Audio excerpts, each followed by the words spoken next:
महावीर हनुमान और राम लल्ला का रिश्ता कितना गहरा है, आज मैं आपको राम मंदिर से जुड़े बंदर के सच्चे किस्से लेके आया हूं।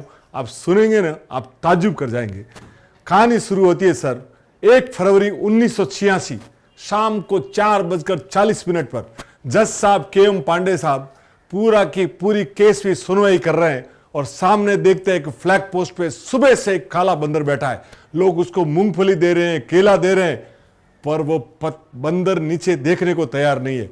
जैसे ही रामलला के दरवाजों का ताला खोलने का आदेश होता है, वो बंदर वहां से निकल जाता है। उसके बाद जब फैसला आ जाता है तो वहां के DM और SSP साहब जब पांडे साहब को घर पे पहुंचे छोड़ने आते तो देखते हैं कि वो काला बंदर वहां भी उनके घर पे बैठा है। तब उनको जब KM पांडे साहब उनको देखते हैं और काले बंदर को जब प्रणाम करते हैं और उनको लगता है कि ये देवीय ताकत थी जो आदेश दिलवा रही थी, और उस दिन के बाद वो काला बंदर कभी देखा नहीं गया। दूसरा K पारासरन साहब, दुनिया के सबसे नामी वकीलों में से एक, जिन्होंने रामलला का सुप्रीम कोर्ट में केस लड़ा at the age of 92, Padma Vibhushan 2 बार के अटॉर्नी जनरल रह चुके।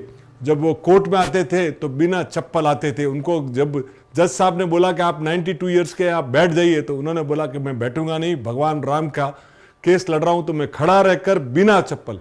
और शनिवार की शाम जब ये फैसला आता है 2019 9 नवंबर को, तो वो कहते हैं कि ऐतिहासिक फैसला आया कि रामलला के दरवाजे मंदिर का निर्माण होया जाए। तो सोमवार की शाम दिल्ली में 2nd फ्लोर पे रात को 8:45 पर 30 से 40 बंदर वहां हुआ। दिल्ली में जहां साहब रात को एक बंदर दिखाई नहीं दे, वहां 30 से 40 बंदर उनके 2nd फ्लोर के टेरेस पे आ गए। वो नाच रहे थे, खुशियां मना रहे थे। वो देख के उनके K पारासर ने बोल दिया कि ये साहब कोई देवीय शक्ति थी जो ये सब काम करवा रही थी। अभी जब ये मंदिर बन रहा था तो रामलला की मूर्ति अरुण योगीराज जो मैसूर के हैं, MBA है और 5 पीढ़ी से शिल्पकार है, जब मूर्ति बना रहे थे 7 महीनों से, तो रोज एक बंदर आता था शाम को 4 से 5 के बीच में। तो उन्होंने थोड़े दिन तो नोटिस नहीं लिया, बाद में देखा कि वो डेली आ रहा है, तो उन्होंने ट्रस्ट कह दिया, तो उन्होंने बोला कि आने दीजिए।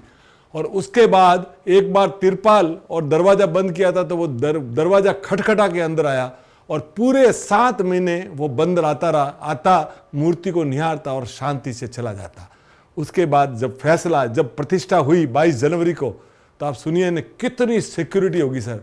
और 23 जनवरी को वापिस एक काला बंदर आया, तो लोगों सिक्योरिटी दौड़ी कि भाई कहीं ना कहीं मूर्ति को कोई नुकसान नहीं पहुंचाए, पर वो तो शांत चित्त से आया, दर्शन किया और पूरी दरवाजे से निकल गया। तो साहब हनुमान जी और राम का, और आपको ध्यान है हनुमानगढ़ी में जब RDX रखा गया था और पूरा हनुमानगढ़ी को उड़ाने की बात थी, उस समय आपने देखा होगा कि हनुमान जी बंदर के रूप में आए और वो वाटर कूलर के ऊपर तार कट खोल के चले गए थे। तो साहब अयोध्या की रक्षा महावीर हनुमान करते हैं। बोलो सियावर रामचंद्र की जय।